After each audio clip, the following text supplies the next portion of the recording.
Welcome everyone to a very special CFO Connect webinar. This session is all about embracing equity, which is the theme of International Women's Day in 2023 that we celebrated last week. But Women's History Month is the entire month of March. And this, of course, embracing equity is a topic that we all want to keep top of mind throughout the entire fiscal year. So we are here with an incredible panel of women leaders, Vulnavia, Solène, and Joyce, and each of them will introduce themselves in just a moment. But before we get into the fun stuff, let's give the latecomers a couple of minutes to join and to log on. And while we're waiting, if you've been to a CFO Connect webinar before, you probably know the drill. On the bottom right-hand side of your screen, there is a chat button. So go ahead and send a message into the chat. You can introduce yourself and tell us where in the world you're tuning in from. So I'm in Paris. I know that CFO Connect members are all over the world. We have over 9,000 of you, and it's always so fun to see just how many time zones we're in on this one call. So let us know in the chat where you're tuning in from. Hi, Lena from Berlin. Rashmita from London, welcome. Cheryl from London, Cindy Amsterdam. Sarah from Ohio, hi Sarah. Arizona, Kelsey, Celia from Paris. Fabulous.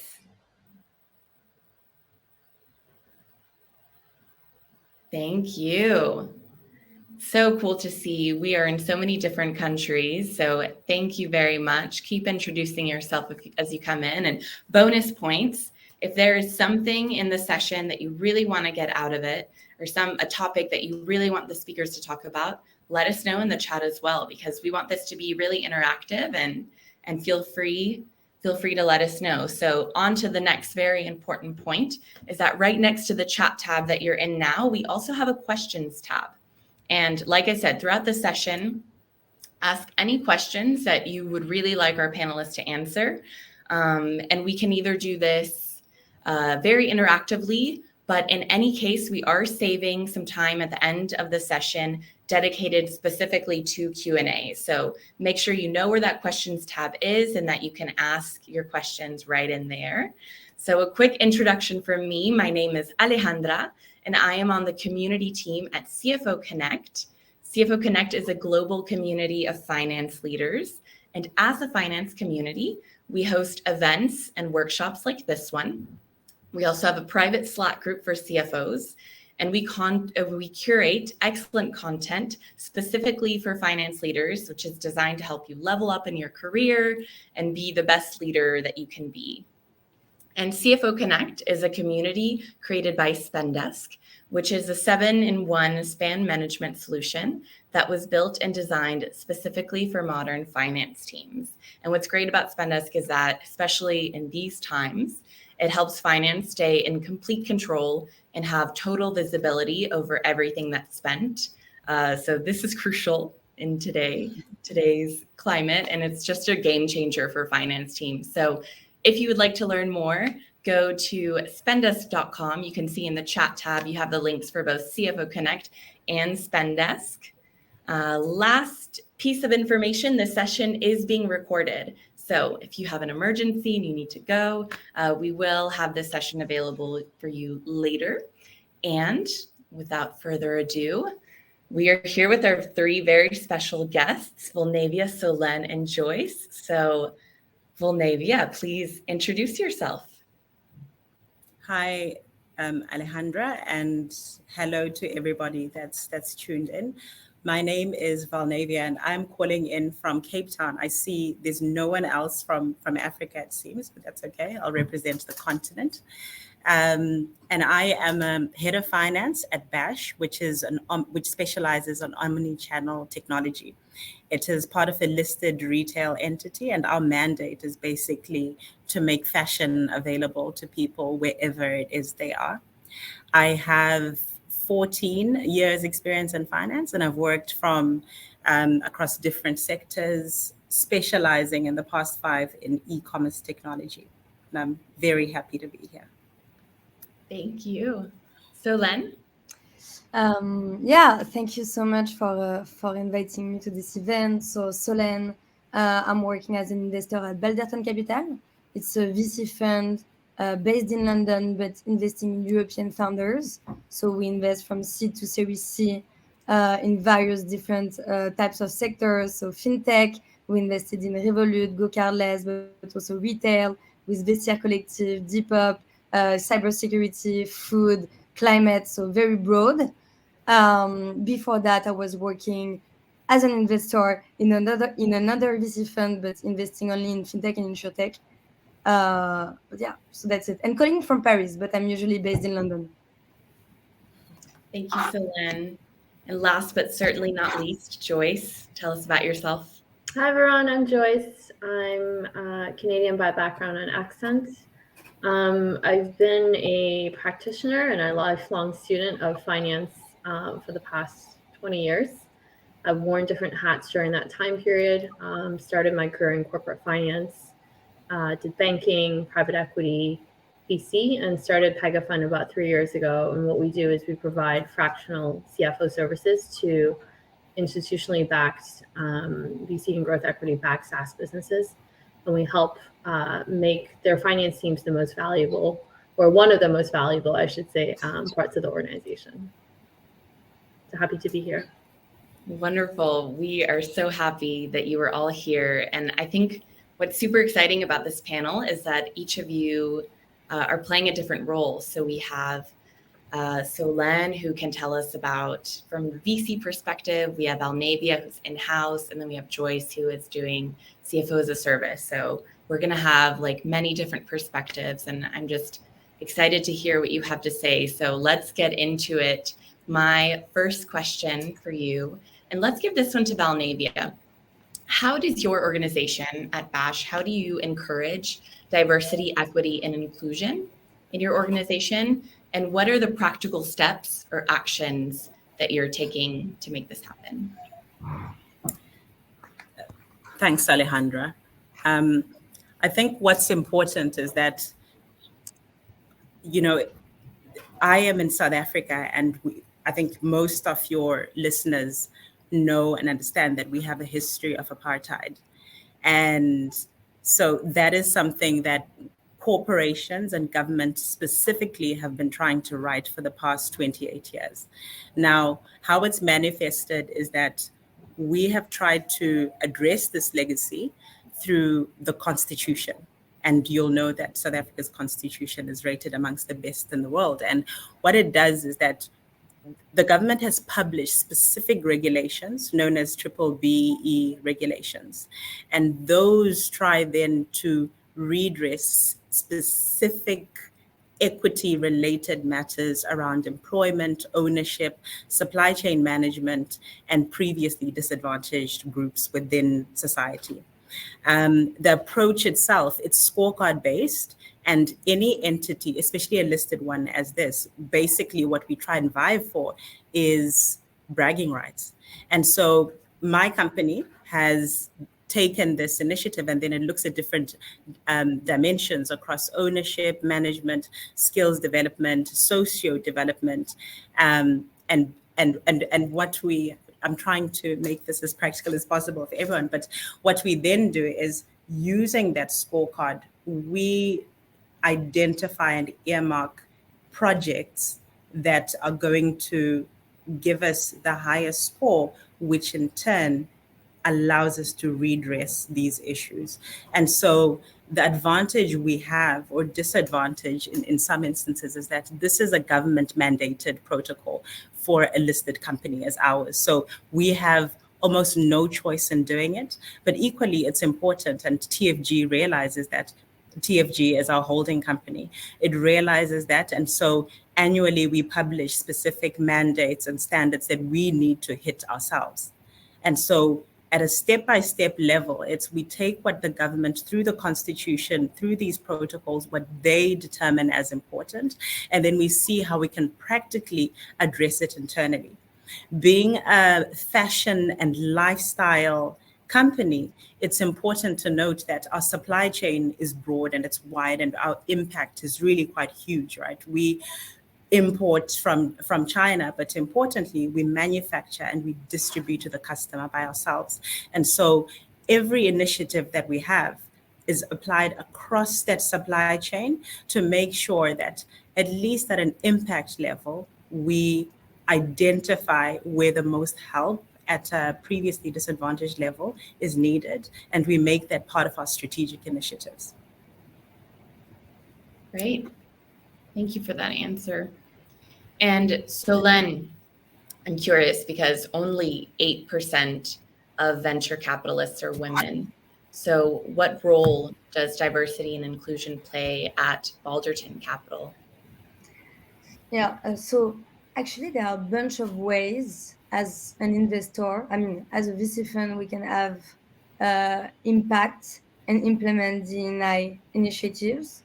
And I think, as you mentioned, I think the first one will be for our own operations and team. And maybe to give you a practical example for our recruiting process, we are actually using Gura. So it's an online skills assessment platform to allow us to not have any bias in our recruiting process.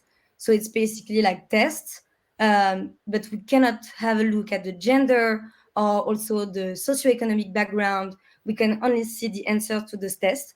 So basically it allows to have like to remove all the bias related to socioeconomic and gender issues. Also, I think one other important way we can have impact is regarding our sourcing and investment decision process. So for our sourcing, there are a bunch of initiatives for women founders. Actually, I'm participating to a Playfair female founder office hours only for women that can talk with VCs during like 4 hours. So it's like 50 minutes speed dating for women founders only. And also for investment decision, we always include a diversity slide in our investment memo. So basically we assess like the number of women founders in the team, and we try to track those data in the long run. We have actually like our SFG report that we do annually, so Sustainable Future Goals report. So we monitor specific OKRs for our portfolio companies. I think a third way would be like the general contribution that we can do for the overall industry. So we at Balderton, we are organizing a bunch of breakfasts, women in VC breakfasts. So we invite like women partners to talk about specific topics like partner track, or how to build a diverse team, how to source women or underrepresented founders. So that's it for the general industry part. And I think last one will be how we can encourage our portfolio companies to actually implement D&I initiatives. Because one thing that is amazing with VC is that you back very early stage companies. And if you help them implement D&I initiatives from day one, you can have a very big impact. Yeah, absolutely. That's very true. It's all about how you're starting, and that's what determines how you're scaling.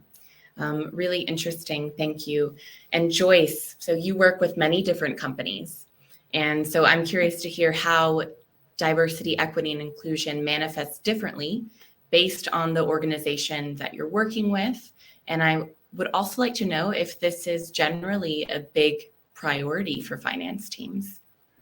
I think that's a great question. So if we take firstly a step back, I think any sort of systems change, which is things like, removing subconscious bias and structures in place that have allowed things to operate a certain way, is much easier to do in a smaller company environment, like such as a startup, than in a corporate or in a country even.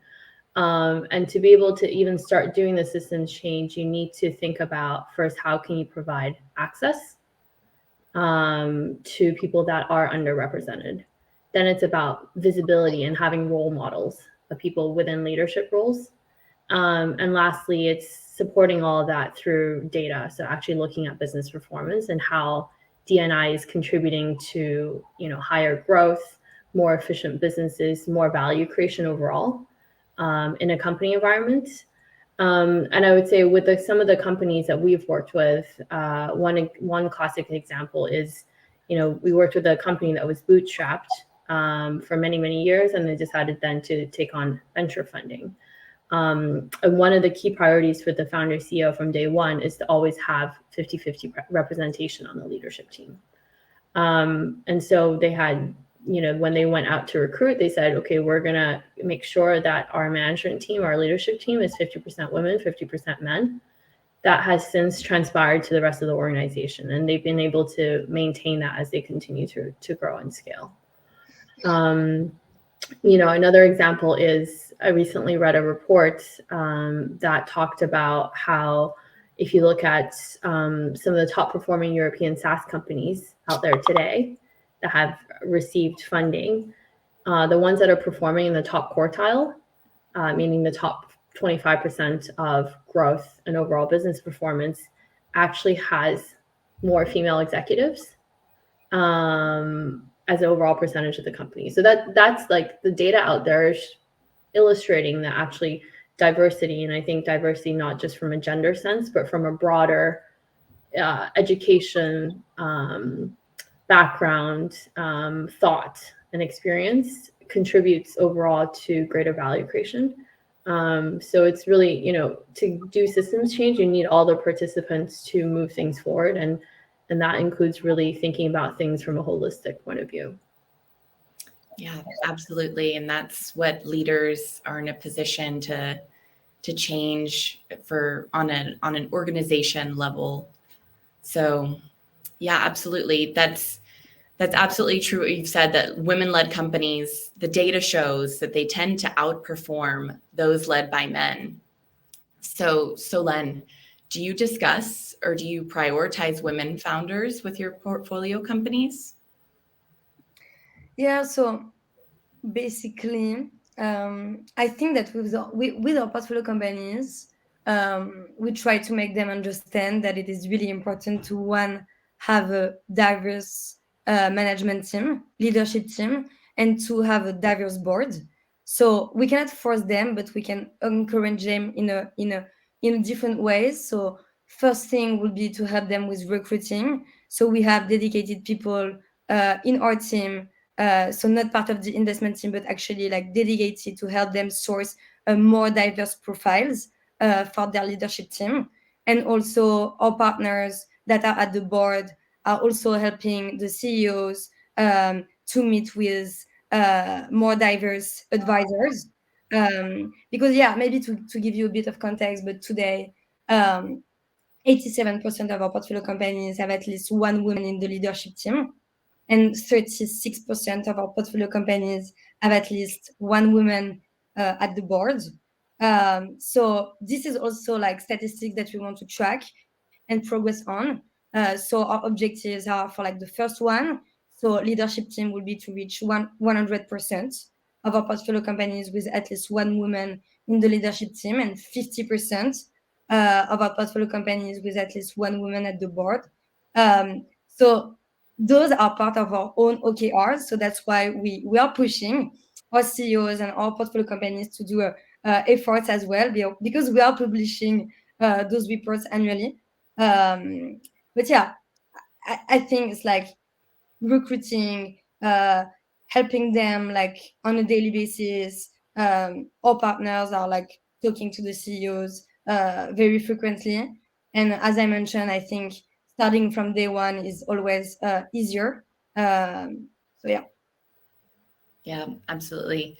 And the fact that it's built into your OKRs, I think this component of accountability is essential when we're talking about this type of situation. So yeah, that's a really good practical tip.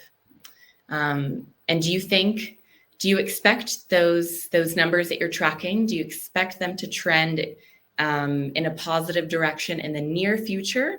Or are these projections, are you looking at reaching your goals like in 10 years or 15 years? I think it takes time, for sure, especially when you're looking at leadership and boards and board members, because first of all, like the churn rate is pretty low. Nobody is leaving a leadership team or a board very, very frequently. So you can hire new people, but when it comes to board and leadership team, it takes time. But of course, for new portfolio companies, yeah, that's something. And usually they are early stage because we invest at early stage. This is something that we push for. So I guess that we expect it to like improve year on year, but how fast it will be, that's a good question. I think it takes time. Yeah, I think so too. But we're all here and I think we're all working towards the same goal. So thank you for sharing your practical tips. I'm curious to know, what are some of the specific challenges that you've encountered when trying to promote diversity and inclusion in the finance industry, and what you've done to address these challenges, whether it was successful or not? So Vulnavia, do you want to take this one? Yes, this is an interesting one because, I am a part of an African society which is strongly patriarchal. And you find, that's probably a lot of societies across the world, shock or a shock. But I think what's significant about it is that there is this concept that we call the plight of the girl child, specifically within sub-Saharan Africa. And how it manifests is that the girl child is not seen as a contributor to society, because ultimately the view is she will get married. And so anything that you do, any investment that you'll place in her, she'll get married and go away and benefit her husband's family. Right. Now, if you think about that in terms of what I said earlier about the government putting in place specific laws and specific regulations, what you then have is a failure to comply because there's not enough. Corporate answer is that there's not enough women available at an aptitude level as well as at the right level of education. And that is a sociocultural problem for us. So practically, that's a challenge that we faced. And then the question is, how do you then address it? Because factually speaking, in order for you to be able to comply, it's going to take a knock on your bottom line, right? And in a capitalistic society, the bottom line always prevails. And so it is up to a specific kind of corporate to actually go down to grassroots and pull that girl child up, right? That is an incredibly, incredibly difficult task, because what you are facing is years of tradition, it is years of culture, and it's basically gender roles that were predefined long before businesses even started. And so for us, I think where it starts is really education from the moment children, young boys, young men enter the the school system, to try and say, how do you make sure that they understand the importance of the girl child and the benefits of actually doing this? And so some of the initiatives that we have go all the way down to primary schools, because if we do not find a way to change this at a grassroots level, we can talk about compliance all we want. We can talk about these socio-responsibility initiatives that we have, but they're going to come to naught, right? And so it's not enough for us to say we want to comply. It's not enough to say we're going to catch them at a specific level, because we have to go all the way down to birth and say this child is very important. And that's also part of why the government's role is super important, because you cannot do this on your own. It's not enough for corporate to want to do it. It's not enough for government to just legislate. It's a Herculean task and a Herculean effort to say, let us bring everybody to at least an equitable starting point to even start having discussions about equity. So to answer your question, summary, TLDR is it's very difficult, and it'll take time, and it takes quite a lot of partnership. It's not for one entity to do by itself. Yeah, absolutely. And it sounds like it takes courageous leadership as well. Yeah. I think that's a big part of it too. And this question can be for you, or it can be for anyone else. Sure. How do the challenges to implementing measures for DE&I compound for women who are visible minorities or historically disadvantaged? I mean, I'm sure the others can answer as well, because it's such a hefty question. But over the weekend, in preparation for this, I came upon a Netflix documentary on women and the gender pay gap. And one of the important things they said was that if there's not a lot of you, right, within a workplace, you actually don't have any lobbying leverage, right? So you can actually be unseen, you can be ignored, because corporate works on 80-20 rules. And so those 80-20 rules will always say, you know what, let's ignore this subset. Let's focus on these ones because these guys are more. And it's usually guys, right? And in South Africa, being an African country, you would think that for us, it compounds. There's the racial dynamics of it, and then there's the gender dynamics of it.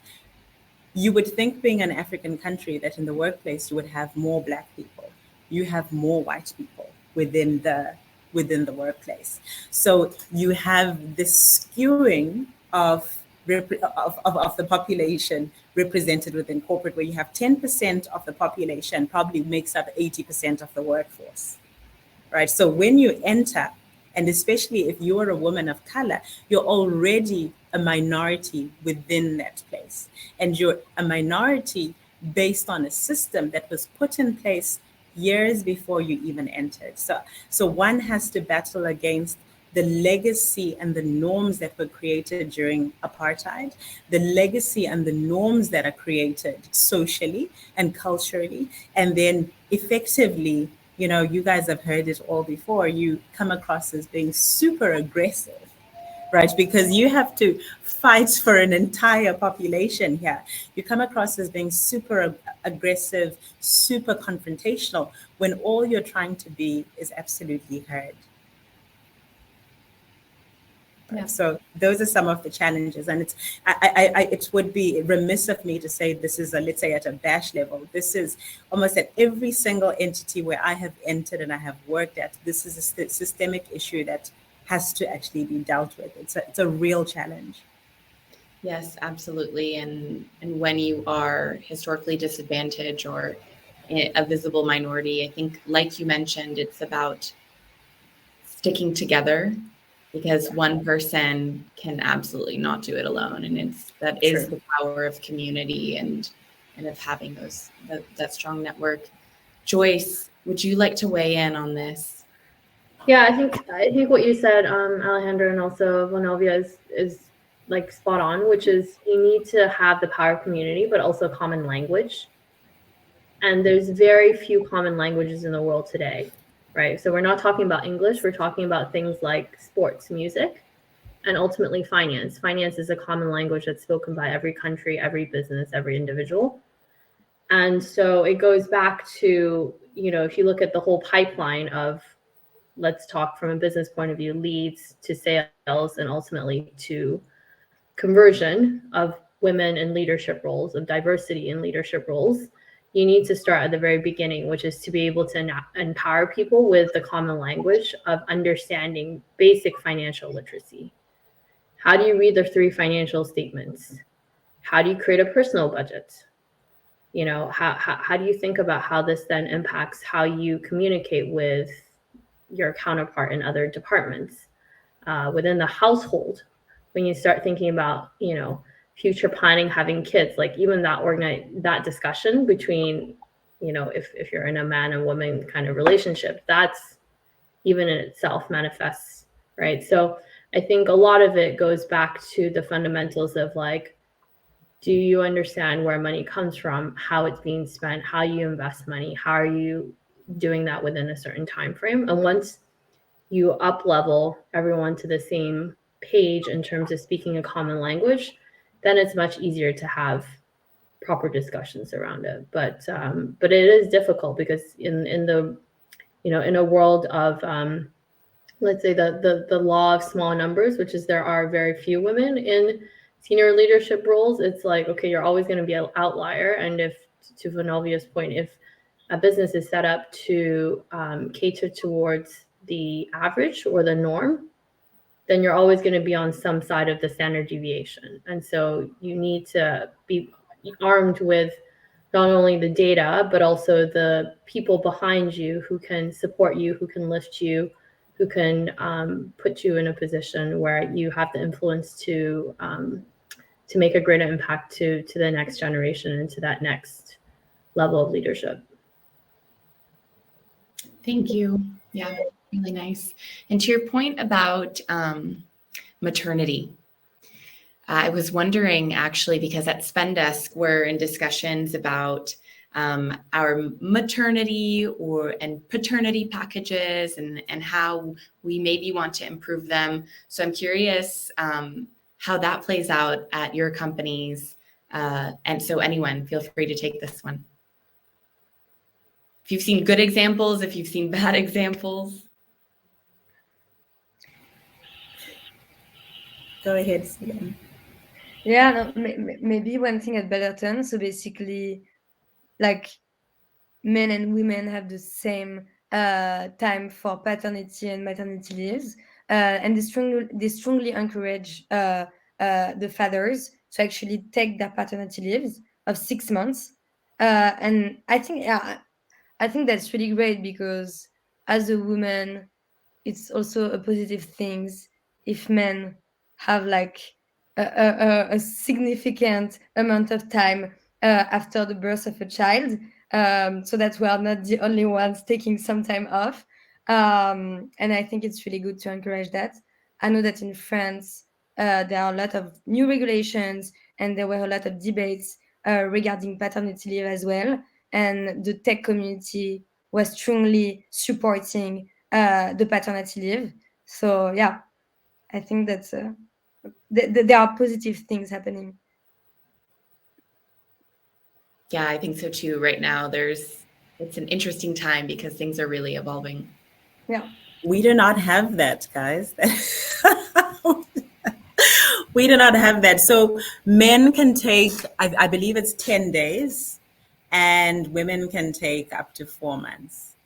But again, this is not, so for 10 days, it's fully paid up. The 4 months are not fully paid up. And so in an economy where, you know, you don't have so much purchasing power, you can't take the full 4 months. So depending on your financial needs and where you are, so it's a class thing again, you take however much you can afford. And for some people, it's not a lot. For some people, it's like, you know what, I'll do it for a month. This is how much I can bear, because perhaps I get a 66% of my salary, and then it whittles down as the time frame goes. So I'm hopeful. I can't speak on behalf of the government. It now comes down to a company policy discussion. And with high levels of unemployment, it is very difficult for corporations to find themselves justifying this, because as far as they're concerned, they want you in, bum and seat, and doing the work. Yeah, I think it's like a Debbie Downer.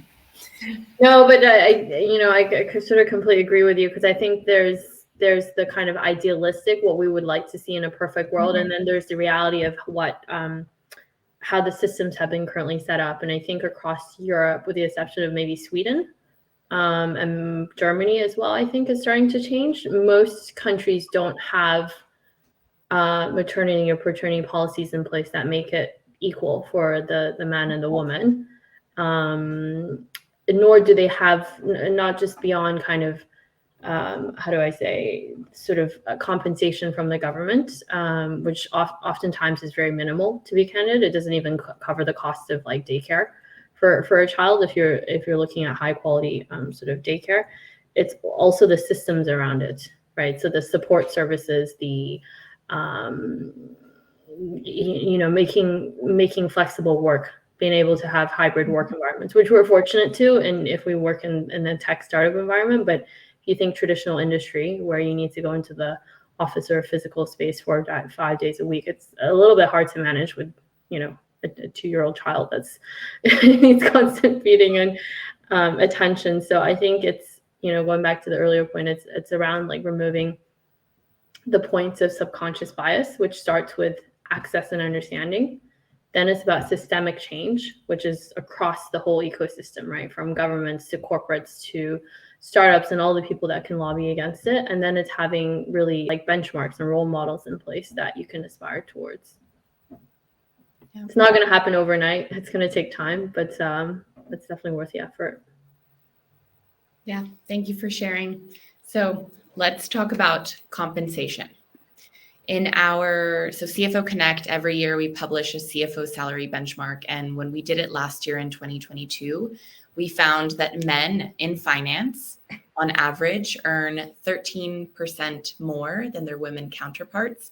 And that number was up to 30% in some countries. And for information, our sample is largely people from modern companies, a lot of tech, with perhaps more of a focus on diversity. And so we suspect that the gap could be even larger outside of our sample. So what strategies do you use to monitor or address pay gaps within your organization? And I'd also like to know what you can do as a leader or a manager, for example, if you have direct reports, to help close this pay gap. Joyce? Yes. So I think there's two aspects of it. There's the quantitative, which is having the data and benchmarks to support what, call it different types of roles, skills warrant. And if you do that on a blindfold basis, which is, gender neutral, but focusing on even arguably education background neutral, then I think there's a lot of value in that, because ultimately you're focused on meritocracy and performance rather than the individual and how they contribute to the business overall. So that's the kind of quantitative analytical approach and thing to consider. So things like making, for instance, I know Spendesk and CFO Connect publishes compensation reports every year. That's very helpful, right? Even just having data out there to say, okay, last year it was this, okay, inflation this year is this, therefore we need to increase the numbers by at least this much. It's hard to argue with data. I think the second aspect is the more softer qualitative, which is having the communication and negotiation skills to ask for what you deserve. And there I have to say, like, even as a woman for many, many years, and I would say some of my peers are the same, there's often this, our own bias against ourselves, where, it feels that it's almost like we need to prove that we have earned it and go above and beyond to really demonstrate that that's, we get a seat at the table and that we should get this much salary or equity. But men don't do that.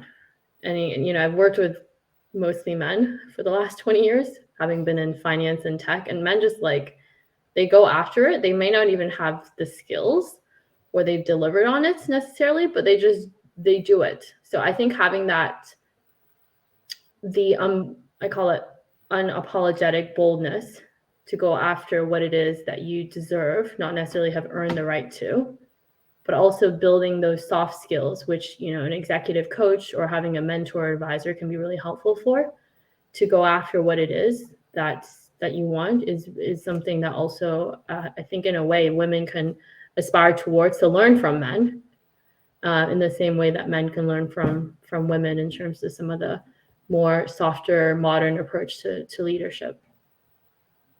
Yeah, absolutely. We are just as much subject to bias as everyone else is. Bias that we did not consent to have, but here we are. So we do have to really fight against that ourselves as well.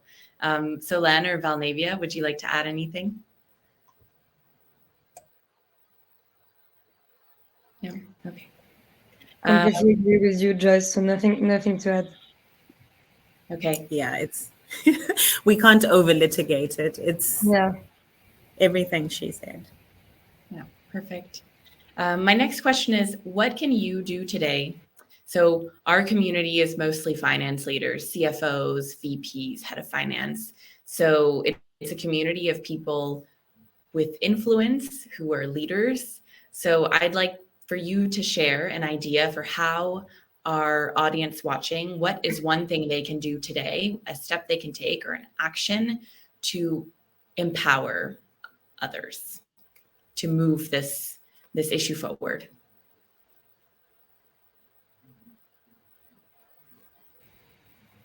I'd like to just something Joyce touched on earlier, and I think partly you did on, it's we band together. There's this concept of us needing to band together, but I saw someone asked me a question about how rocky it's been, and I thought a little bit about that, and I realized what I have had, and I think what a lot of women need is some kind of champion.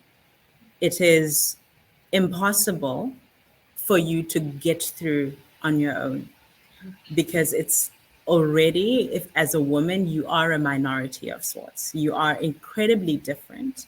The status quo has been set, so anything, even your brand of leadership, your brand of doing things, it's going to be seen as different. And as human beings, we don't like different any sorts, right?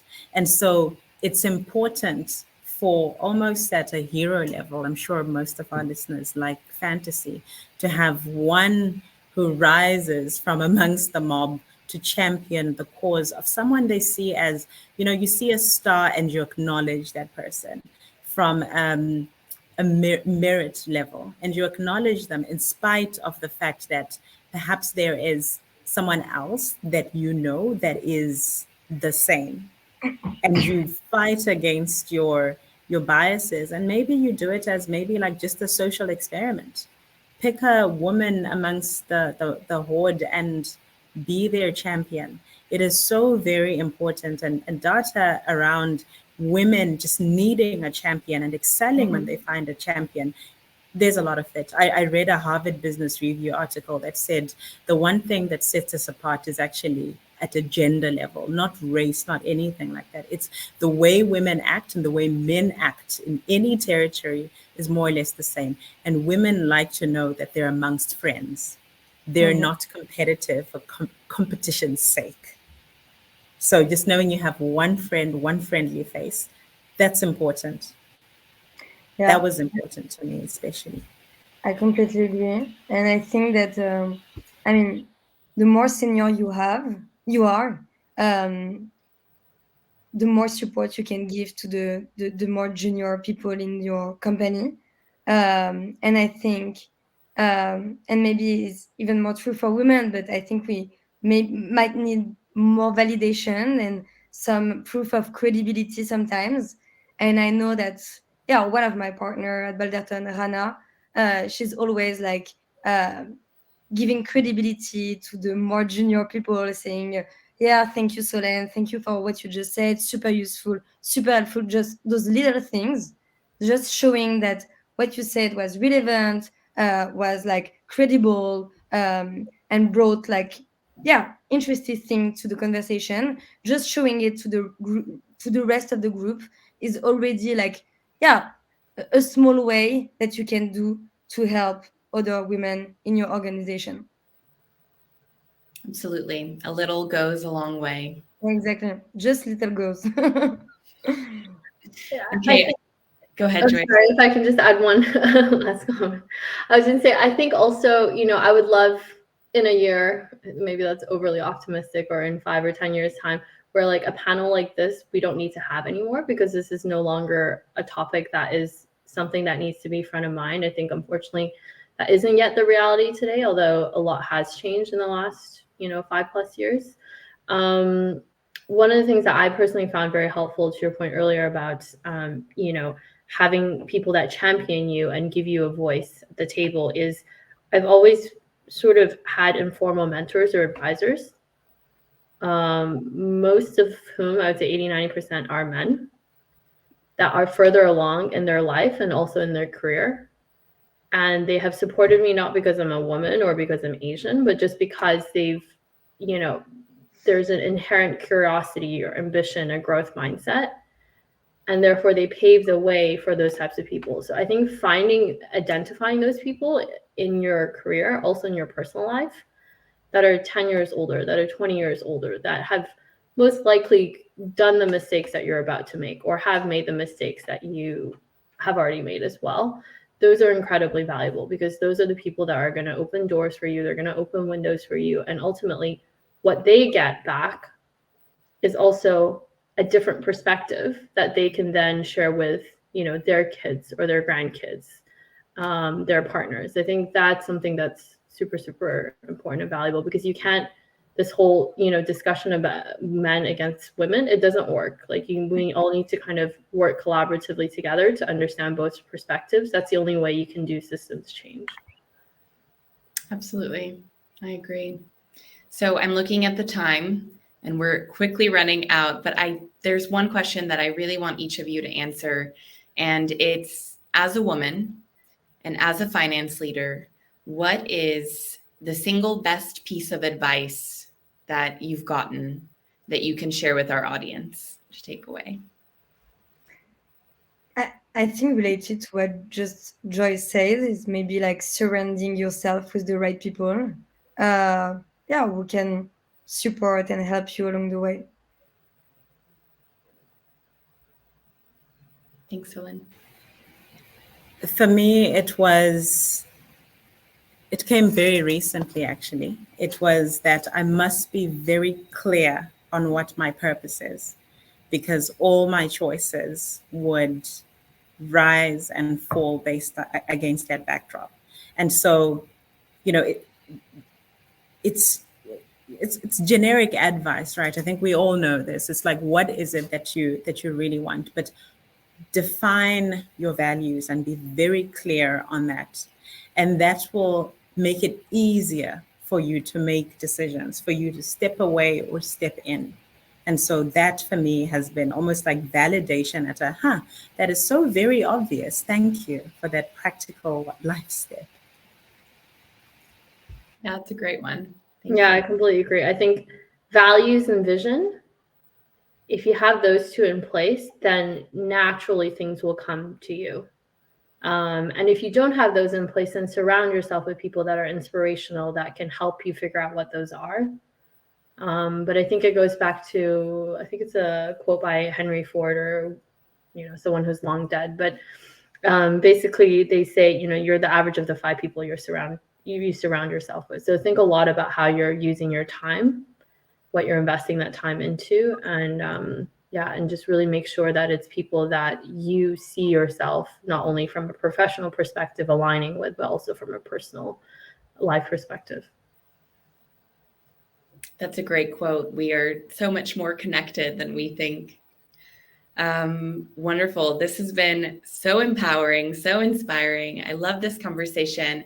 We have lots of questions from the audience. So let's start with Celia. Celia asks, have you had difficulty as a woman getting accepted in your role and responsibilities and having your voice heard? And how did you change that?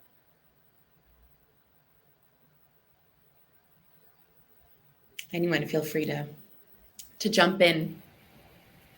I almost feel like this is a finance in general. Like if most of you work in startups, finance is, and I don't know, Joyce, about you, but finance seems like a grudge purchase in and of itself, right?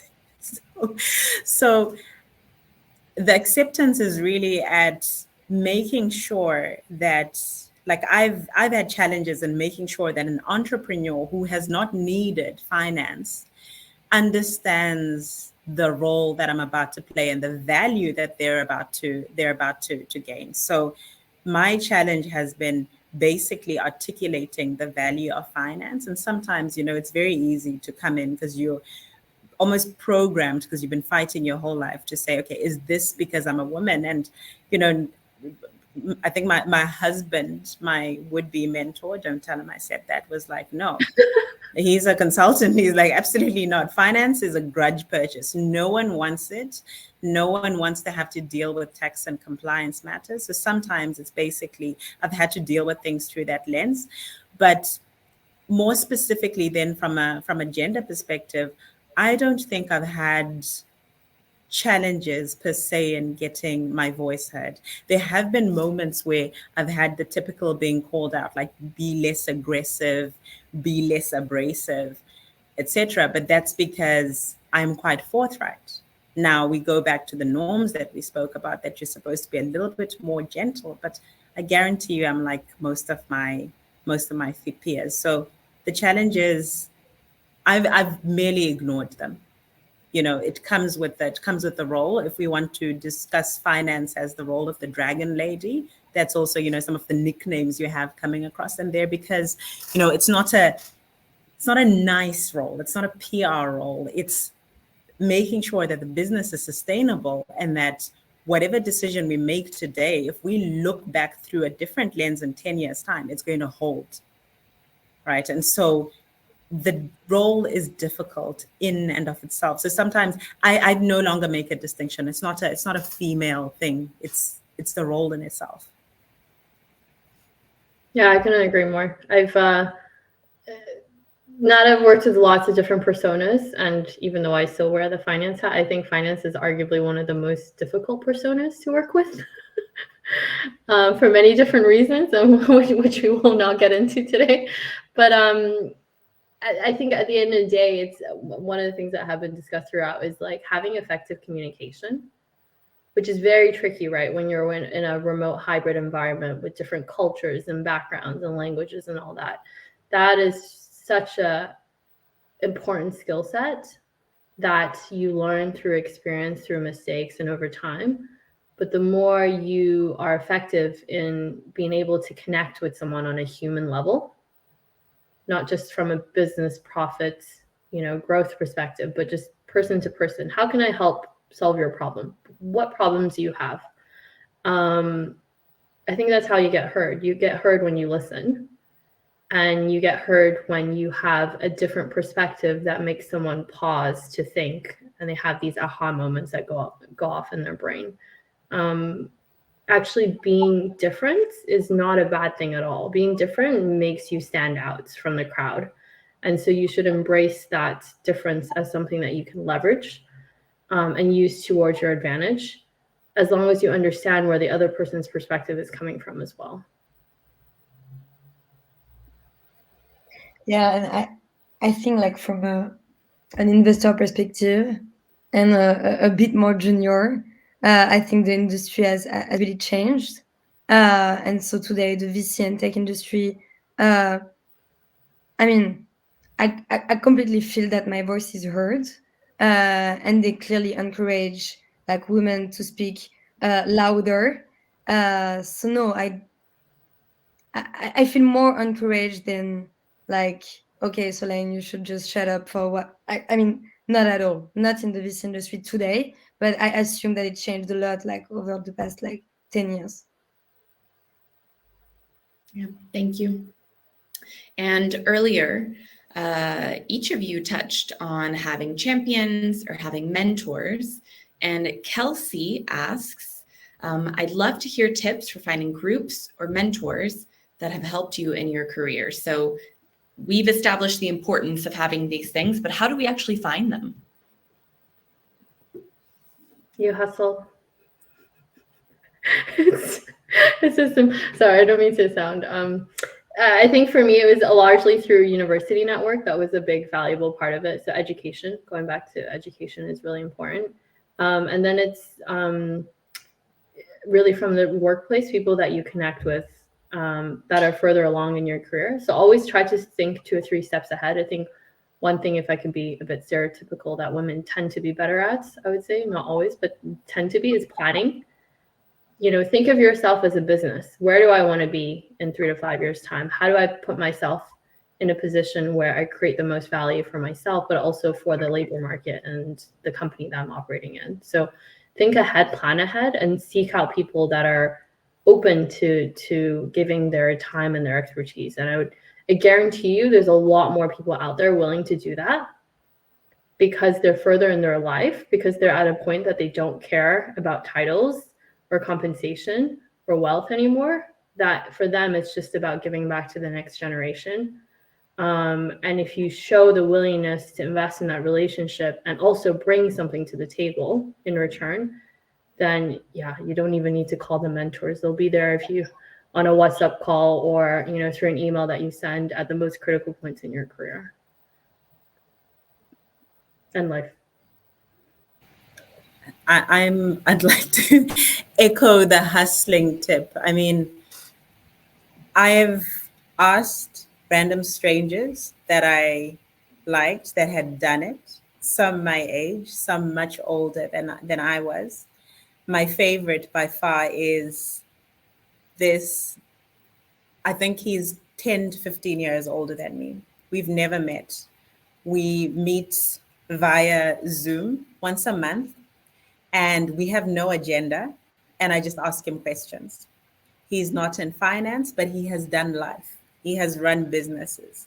So some of the advice, some of the questions I ask him are just general, what do you like about the people you work with? And he gives really practical responses that you can apply not only in life, but in business. So where I'm going with this is that your mentor doesn't have to be, you know, like a superstar in some field.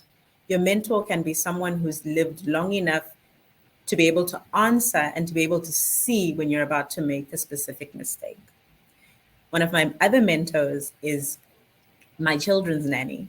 She is the kindest and greatest person I have ever worked with. So at a personality level, she keeps me in check, and she gives really, really good advice on when things are going bad, this is what you do. When things are going bad, you should probably pray about it. When things are going bad, don't be an asshole, right? And so I would say almost create a quadrant, right? If you're treating yourself as a business, you're going to need someone who's going to help you with your personality, because your personality is what you carry with you. You need someone who's going to help you just remember those tips that you need when things are really, really stressful. But then importantly, think of the person that's also going to help you with your career in terms of practical accounting question. Who do I actually ask? Who has done it before and who can help me with this finance situation that I'm in? And then there's the other quadrant, which is your career and making sure that you do not pigeonhole yourself, because as you grow older, chances of you being scared to take risks are much higher. When I was straight out of university, I was incredibly arrogant. I didn't need anyone to plan my career for me. I said things like, I have an accounting degree. I'm not taking that job. It's beneath me.